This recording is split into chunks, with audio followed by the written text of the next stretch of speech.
আসসালামু আলাইকুম। সন্ধ্যায় চিকেন মোমো বানিয়েছিলাম, তাই ভাবলাম আপনাদের সাথে একটু শেয়ার করি। এখানে আমি আটা, লবণ এবং তেল দিয়ে মেখে নিচ্ছি। আমার বাসায় আটা ছিল, তাই আটা দিয়ে বানিয়েছি। ময়দা থাকলে অবশ্যই ময়দা দিয়ে বানাবেন। পানি দিয়ে এটাকে রুটি বেলার মতো করে মথে নিয়েছি। এটা আমার হয়ে গেছে। এখন আমি এখানে শিলপাটায় মাংসটা ছেঁচে নিয়েছি। এখন এখানে পেঁয়াজ কুচি, কাঁচামরিচ কুচি, রসুন কুচি এবং অল্প একটু আদা আমি হাত দিয়ে ডলে নিচ্ছি ভালোভাবে।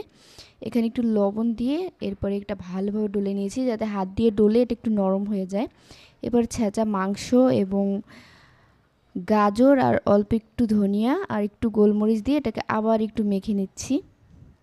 এখন একটা কড়াইতে তেল দিয়ে তেলটা গরম হলে গরম তেলের মধ্যে এটা দিয়ে আমি এটাকে ভাজবো না, এই গরম তেলের মধ্যে নেড়ে চেড়ে এটাকে আমি নামিয়ে নেব। এখন এটাকে আমি হাত দিয়ে ডলে আরেকটু নরম করে নিব। এই তো, যে আটাটা মেখে রেখেছিলাম সেটা আমি ঢেকে রেখেছিলাম, সেই আটাটা দিয়ে এখন আমি ছোট্ট একটা রুটি বানিয়ে নিয়েছি। এখন এখানে মোমোর শেপ দিয়ে আমি এখানে একটা ফ্রাই প্যান দিয়ে তার মধ্যে একটা স্ট্যান্ড দিয়ে একটা পাতলা একটা পাত্রের মধ্যে রেখে আমি এটাকে ভাপে দিয়ে এখানে অল্প একটু তেল অল্প একটু পানি দিয়ে আমি সেদ্ধ করে নিয়েছি। আমি দুইভাবে বানিয়েছি, দুইটাই খুব মজা ছিল, কিন্তু যেটা তেল দিয়ে করেছিলাম সেটা একটু ভেঙে গেছে, আর যেটা ভাপে করেছি সেটা আস্তে ছিল। ধন্যবাদ।